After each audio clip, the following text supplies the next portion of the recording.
Hi, this is Virtual Leadership Programs, and this is how to create a 360 feedback form. On the first page of the 360 feedback form, you can see there's 3 steps to the process. In this case, we're just going to start off by giving it a name. You can use the default name, which is provided here.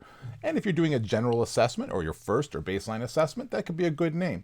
But if you're doing something more specific, like perhaps you were looking into my communication leadership skill, you might give it a more appropriate name. I still like having the date in there as well. It's actually November. And then you can give a description. This doesn't show to anybody else but you, so it's just if you have a bunch of forms out there, it might help remind you what you're looking for.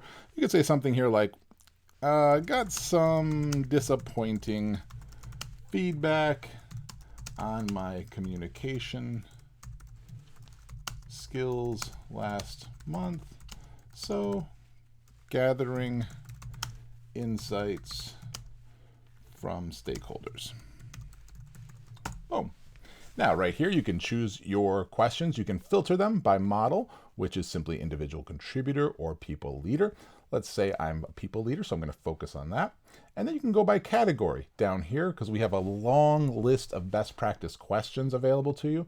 So it helps to filter them and down select. And we're going to say, you know what, I'm really focused on the communication, so I'm going to turn everything off but the communication. And now you can see I have a much more manageable list. If you prefer, you can click custom questions and create your own questions. We'll cover that on that page.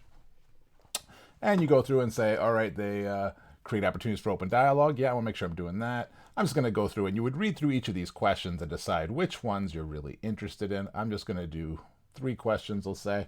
They speak in a clear, concise manner, and they effectively communicate their ideas.